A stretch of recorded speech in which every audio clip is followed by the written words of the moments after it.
Waalaikumsalam Azmi Samad. Waalaikumsalam Jun Ikim. Waalaikumsalam Abang Penerangan KZ. Okay, tuan Pak Tawi, salam, senyum selalu ya. Semoga anda semua sihat Buyun Chen Yu, waalaikumsalam. Apa khabar? Baik, alhamdulillah. Pargon Usma, waalaikumsalam ya. Abang Jebat Dahaka, terima kasih. Pak Long Mua kita, waalaikumsalam. Terima kasih Abang Jebat. Selamat pagi. Man Sarawak, waalaikumsalam. Khabar baik. Lama kita tak bersiaran Okay, dah hampir 3 hari saya ingat. Fik dipermudahkan cepat sihat walafiat hendaknya. Ya, dah sihat dah. Saya terlibat dengan kursus di Glen Mary. Rosli Osman, waalaikumsalam. Firdaus Nasir, waalaikumsalam. Ada cerita panas ke Fik bagi-bagi ni? Sajalah lama tak buat live kan. Wan Razwan, waalaikumsalam. Jalija Bahazin, waalaikumsalam. Jalija Bahazin. Ni baru nampak dalam live ni. Abdul Wahab Sanusi, waalaikumsalam. Ramai duk mesej tanya saya bila nak buat live, Jadi kita buat malam ni mungkin ada kot. Kita buat Apa cerita hari ni? Saya mesej PM tak jawab tu. Ada mesej PM. Anwar Rizal, waalaikumsalam. Mesej PM kat mana bang? Mesej PM dekat Facebook ke? Saya tengok apa tu yang nak dijawab. Tak ada pun. Mesej dekat page kan macam mana? Page ada 7 tak read. Oh, Jebat Dahaka, waalaikumsalam. Buat live khas berkaitan filem Mak Kilau. Kita bawa mesej tentang penjarahan hasil negara dan rakyat masa kini dengan penjarahan zaman kolonial British. Dulu penjajah asing, kini bangsa atau rakyat sendiri. Cara yang sama dengan memberi rasuah, pemberian RM1 untuk mengkaburi mata rakyat, itu dikatakan cash is king. Penjajah, okey, faham. Nanti kita akan buat. Yusuf Pak Ngah, waalaikumsalam. Saya Zul Yusuf, waalaikumsalam. Mak Naya, waalaikumsalam. Banyak terpanas, tolong huraikan cerita-cerita panas itu supaya orang gelak dan ketawa. Dia si mereka. Tanyalah, tanya saya jawab lah. Tuan-tuan tanya soalan. Pak Long Mua, Fik, harga melampau, menteri suruh kurang makan telur ayam. Betul lah tu. Kalau kita tengok, kita ni sebagai pengguna kena cari harga yang murah. Bila kita kurang, dia macam ni. High end Abdul Bakar, dia macam ni dia teori supply and demand lah kan. Jadi bila demand tu tinggi, supply tu kurang, maka harga akan meningkat. Jadi orang pengeluar telur ni, pengusaha telur ayam ni, mereka main harga lah kan. Jadi kalau kita kurang makan telur, maka demand tu akan kurang. Jadi bila demand tu kurang, supply tu dia jadi berlambak, maka harga tu dia akan turun. Jadi pengguna kena faham lah kat situ. Jadi kalau kata benda tu mahal, janganlah kita duk gagah juga nak pergi makan benda tu. Jadi kita kena tahu teori supply and demand ya. Jadi bila supply tu dia bertambah, demand tu kurang, harga dia akan turun. Jadi itu mungkin maksud dia di situ. Rashidah, waalaikumsalam. Rakyat penentu harga barang, betul ya. Abang Penerangan KZ panjang tu Cikgu KZ.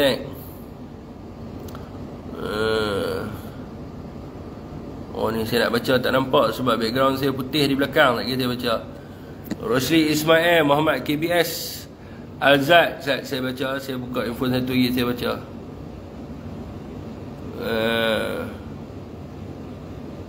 Berkenaan dengan isu Tajuddin Abdul Rahman isu Tajuddin tu kena, dia orang ni kena buat sumpah laknat lah.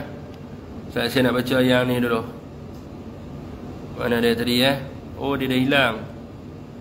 Oh, tak berkempayan untuk baca. And isu Tajudin ni dia mendedahkan benda yang dah lama berlaku dan semua orang tahulah, semua kepimpinan UMNO duk buat penafian sebelum ni. Jadi bila dia dah dedahkan, dia dah mengesahkan, jadi benda tu dah adalah benda yang lama yang memang kita sedia maklum dah dengan perkara tersebut. Amrizan Hashim, Waalaikumsalam. So bila Tajudin dedahkan, sebenarnya dia memberi orang kata apa, satu lagi bukti kepada apa yang kita duk bahaskan sebelum ini. Macam sebelum ni saya ada buat live, saya mengatakan bahawa Zahid ni ada keinginan untuk menjadi Perdana Menteri, dan Zahid Hamidi juga nak menggugurkan kes beliau di mahkamah. Jadi sebelum ni mungkin orang kata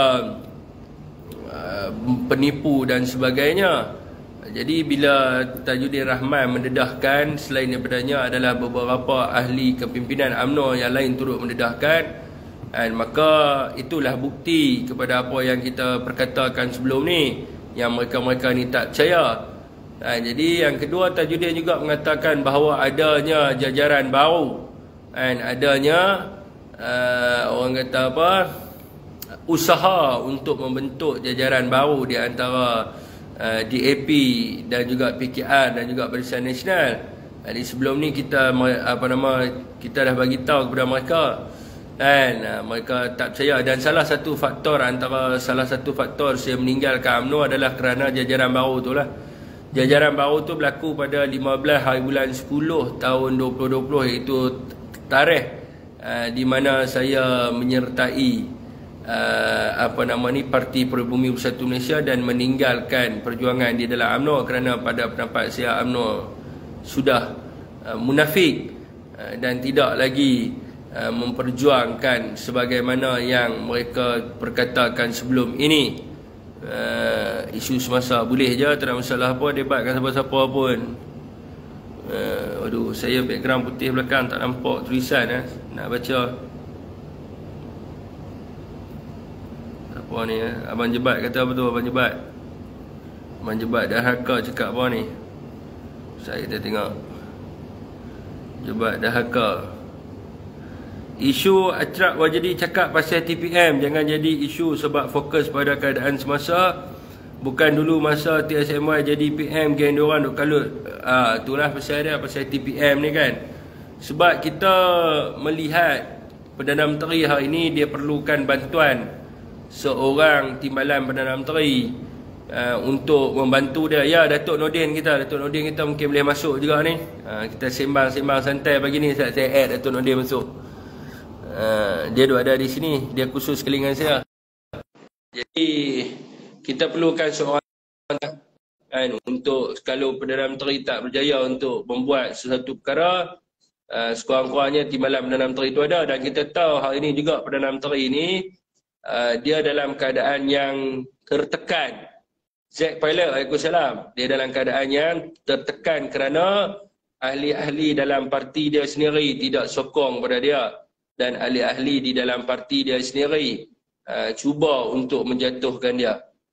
Jadi sebab itulah memerlukan timbalan Perdana Menteri itu untuk menyeimbangkan kuasa dan juga menstabilkan keadaan politik kat dalam negara kita. Jadi dia nak buat keputusan pun susah.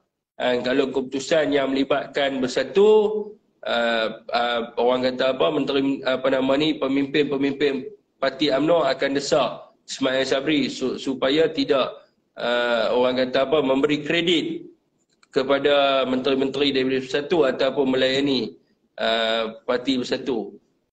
Dan juga mereka menyuruh Perdana Menteri ini untuk menunjukkan bahawa pemimpin-pemimpin Bersatu ini tidak berkaliber dan tidak berkemampuan untuk menjadi menteri. So lebih baik kita ada satu jawatan timbalan Perdana Menteri supaya dapat fokus kepada isu rakyat dan juga isu-isu yang berkaitan dengan rakyat. Bukannya hari-hari raja duk buat mesyuarat MKT je. Semua nak kuasa. Ya betul, dengan adanya kuasa kita boleh mengubah segala-galanya. Ustaz, saya nak baca tu yang abang penerangan KZ.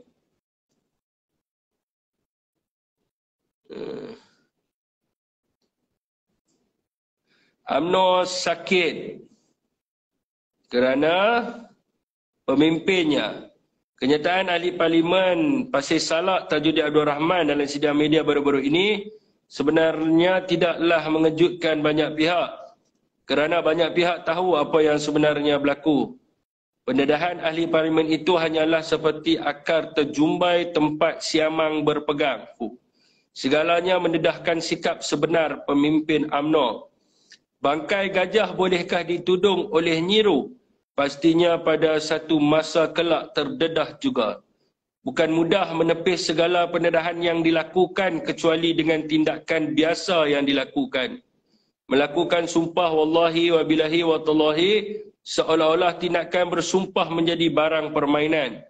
Kenyataan ahli parlimen Pasir Salak dan Port Dickson sendiri telah menyatakan dengan jelas bahawa Presiden UMNO Zahid Hamidi telah berbohong dan menipu bukan sahaja kepada ahli-ahli UMNO tetapi kepada rakyat yang begitu totok percaya.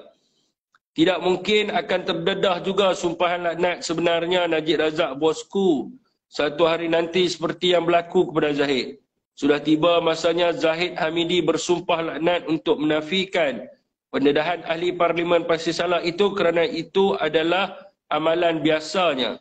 Sebagai untuk menutup kesalahan tindakan Zahid, mengaitkan orang lain umpama buruk muka cermin dibelah, seorang menteri bersatu YB Mas Emerianti Samsudin yang tidak berkait dijadikan mangsa memburukkannya oleh Presiden UMNO itu sebagai satu tindakan cuba mengalih perhatian. Pastinya itulah sebenarnya watak seorang pembohong dan penipu. Masyarakat Melayu tidak akan lupa pepatah siakap senohong gelama ikan duri bercakap bohong lama-lama mencuri. Jadi benarlah seperti yang telah dibuktikan di mahkamah tentang kes-kesnya. Sesungguhnya Tuhan Maha Kuasa sampai masa ditunjukkan sikap sebenar Zahid Hamidi. Zahid Hamidi semakin tersepit, tertekan, menggelabah, tidak tidur lena. Apatah lagi cara untuk mengekang asakan kononnya tohmahan dan dianiaya bagi sesetengah penyokong Tegar lagi dungu itu. Panjang enggak bang Ahli-ahli UMNO dan pemimpin akar umbi mereka tidak pernah serik. Walaupun sering ditipu, walaupun sudah dibuktikan dengan pelbagai kesalahan yang dilakukan oleh pemimpin-pemimpin mereka yang dikenali sebagai kluster mahkamah. Adakah mereka memang tergolong dalam kalangan manusia yang bersetuju dengan perbuatan salah dan mungkar? Masya Allah, dunia akhir zaman. Jadi apa gunanya parti itu meminda perlembagaan untuk menambah Islam di hadapan sebagai asas perjuangan pada Perhimpunan Agung UMNO PAU 2019. Kini bolehlah dikatakan sebagai bahawa UMNO sebagai parti loyar buruk semata-mata. Indah kabar dari rupa ada tangga hendak memanjat tiang. Itulah wajah sebenar UMNO. Sudah sampai masanya UMNO perlu insaf terutama Zahid dan Najib. Berilah mahkamah ruang dan membuat keputusan. Tidak perlulah mencari akal dan sebarang usaha untuk menggunakan cara kotor agar terlepas daripada pendakwaan. Panjang Panjang sangat ni bang Jadi itulah kita punya penerangan daripada balik pulau yang menulis artikel-artikel tu Nanti tuan-tuan boleh pergi baca.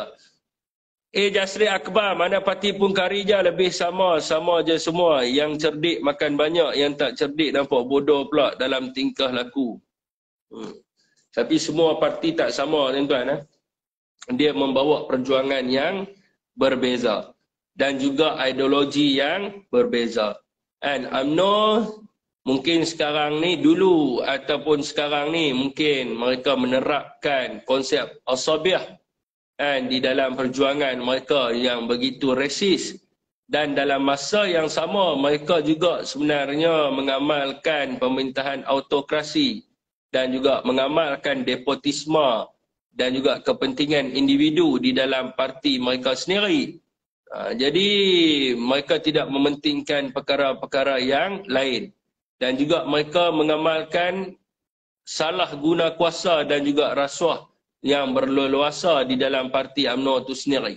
Jadi bagi parti-parti yang lain macam Perikatan Nasional kan, terasnya adalah untuk melawan salah guna kuasa dan juga rasuah, memelihara semua kaum kan, dan juga Melayu dan juga Bumi Putra. Begitu juga dengan kaum-kaum yang lain. Lepas tu memperjuangkan kedudukan Islam sebagai agama negara dan agama-agama lain boleh diamalkan dengan aman dan damai di mana-mana bahagian persekutuan. Jadi itu teras utama dalam perjuangan Parti Bersatu Malaysia yang kalau kata abang ni kata tadi sama saja, saya rasa berbeza. Jadi kita kena tengok balik tuan-tuan. Ahmad Ramli, semua DNA UMNO juga Fik, sama saja. Saya tak faham kalau orang kata DNA UMNO. Macam saya juga DNA UMNO. Kan, mak saya UMNO, pak saya UMNO, saya pun UMNO daripada umur 18 tahun, lah ni umur 31 tahun. Saya UMNO. Jadi bila orang kata DNA UMNO, saya tak setuju. Kan, sebab apa saya tak setuju? Sebab kita dulu duduk dalam UMNO dulu memang betul. Kan, UMNO dulu memang UMNO yang menguatkan orang Melayu, yang membantu orang Melayu dan Islam serta Bumi Putra, yang menjaga kedudukan negara berpuluh tahun, yang menjamin masa depan orang kata apa, bangsa dan sebagainya. Tapi selepas Najib Razak ambil alih UMNO, saya tengok UMNO ni teruk. Kalau kita boleh tengok sendiri yang kepimpinan mereka yang selepas daripada tahun di bawah pemerintahan PMPM yang sebelum ni, kalau kita tengok pemimpin-pemimpin yang dinaikkan adalah pemimpin-pemimpin yang boleh digelarkan sebagai kartel. Mereka ini jadi pemimpin sebab nak mengaut kekayaan untuk diri sendiri, ada kepentingan, bukannya mereka nak mengutamakan rakyat. Jadi disebabkan itulah apabila ada puak-puak yang menentang, yang tidak setuju dengan mereka, contohnya Presiden Bersatu sendiri yang tidak setuju mereka mengambil hak rakyat, yang tidak setuju mereka mengkayakan kroni-kroni mereka, yang tidak setuju yang anak-anak mereka, bini-bini mereka ini mendapat kekayaan negara dengan begitu mudah, yang tidak setuju apabila mereka menggadaikan maruah Melayu dan kepentingan orang Melayu Bumi Putra, maka mereka telah keluar menentang. Ataupun mereka dipecat daripada UMNO kerana mereka menentang. Maka tertubuhlah parti yang baru. Parti yang baru itu dinamakan sebagai Parti Peribumi Bersatu Malaysia, bukan sebab nak hapuskan UMNO, tetapi ditubuhkan adalah kerana untuk menyambung perjuangan ataupun membawa perjuangan yang mereka telah berjuang pun dalam UMNO sebelum ini, tetapi mereka dipecat kerana UMNO penuh dengan mereka-mereka yang kleptokrat itu sekarang ini. Okey, tuan-tuan.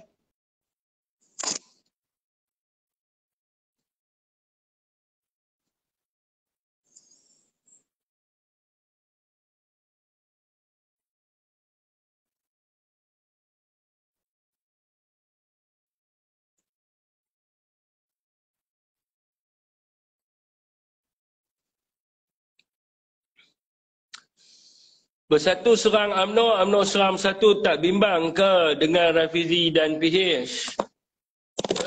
Tak berapa nak bimbang sangat sebab rakyat dah tengok mereka ni siapa dia. Jadi bagi Pakatan Harapan ni, kita tahu pemimpin dia pun sama macam Zahid jugalah ya. Sahabat saya Muhammad Nur Ismail ataupun Daeng Selili. Jadi pemimpin yang terlampau taksub nak jadi Perdana Menteri. Jadi dia berpolitik bukan sebab politik ni adalah daripada kerajaan kepada rakyat ataupun seorang pemimpin kepada rakyat. Mereka ni bukan nak jadi pemimpin kepada rakyat, tetapi mereka nak mereka join politik ni kerana mereka nak jawatan dan kuasa. Keinginan mereka tu membuat-buat samalah di antara Anwar Ibrahim dan juga Zahid Hamidi. Jadi kita boleh tengok sendiri. Bapa saya bendahari cawangan UMNO, abang saya SUB, Setiausaha Bahagian UMNO. Saya masuk UMNO umur 17 tahun. Biarlah ia tinggal sejarah kalau nak cerita banyak beza UMNO dulu dan yang kini. Satu adalah parti pilihan selain UMNO yang telah rosak kerana kepimpinannya. Betul ya? Jadi banyak daripada UMNO. Tapi bukan betul lah DNA UMNO daripada sudut perjuangan. Sebab tu kita sambung perjuangan kita kan abang kan? Kita sambung perjuangan kita dalam Bersatu. Sebab kita adalah orang yang berjuang, bukan orang yang taksub kepada parti, bukan orang yang nak cari keuntungan dalam parti, bukan orang yang nak, orang kata apa-apa lagi, nak cari kekayaan untuk diri sendiri. Kita ni pejuang bangsa dan negara. Jadi kita keluar daripada UMNO ni adalah kerana kita nak berjuang. Kerana kita sayangkan ibu pertiwi kita, kerana kita sayangkan negara kita, kerana kita tidak mahu masa depan anak cucu cicit kita itu musnah kerana mereka-mereka yang kleptokrat dan juga korup ni. Jadi sebab itulah kita keluar. Jadi dia ada platform untuk kita menyambung wadah perjuangan kita. Jadi lainlah kalau kita keluar tu kita join parti-parti lain. Bila kita join parti-parti lain tu boleh dikatakan kita ni tidak seteru dengan UMNO, kita masuk parti tu ataupun dibeli oleh parti tu. Tak, ni kita buka parti yang baru untuk bawa perjuangan kita. PM Datuk Seri Ismail Sabri tak peduli dan tak akan membubarkan parlimen sehingga 2023. Betul ke? Kita dengar lain kita dengar lain. Serupalah belaka kepentingan peribadi, mumpun serupa cakap boleh belaka. Ni masalahnya, kepentingan tak mana. Dia pun duk cakap saya kepentingan peribadi tapi dia pun tak boleh membuktikan apa kepentingan peribadi yang saya dapat, manfaat tu. Apa yang saya dapat. Lainlah kalau saya tiba-tiba pakai kereta Bentley ke, duduk rumah banglo ke. Tapi saya masihlah Syafiq yang dahulu. Yang tuan-tuan kenal dulu dengan sekarang tidak ada beza. Cuma dulu kerja polis lah tak ada kerja. Lah adalah buat menega sikit-sikit. Okey tuan. Keluar UMNO satu ibadah. Ya betul ya, satu ibadah kerana menolak kepada kemungkaran. Mana Tok Din kita, selagi PKR masih diterajui oleh Anwar, saya belum percaya kerana bersama mereka semasa dicerok Tok Kun. Akhirnya tahu apa sebenarnya hala 7 parti itu. Kini saya harap Bersatu adalah parti yang terbaik masa kini. Betul ya, Bersatu adalah bukan sahaja parti yang terbaik, tetapi satu-satunya parti yang dapat orang kata apa, menjamin kepada masa depan negara kita. Kalau kita pergi kepada parti lain, saya tak tahulah jaminan apa yang kita akan dapat. Okey tuan-tuan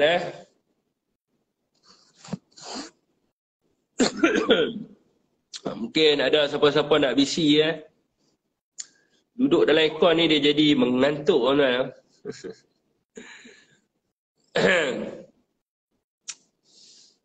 Memang satu ibadah untuk meninggalkan kemungkaran. Memang adalah satu perkara ibadah lah. Okey tuan-tuan, malam ni lah saya ingat kita sambung setakat tu saja. Wabillahi taufiq wa hidayah. Assalamualaikum warahmatullahi wabarakatuh.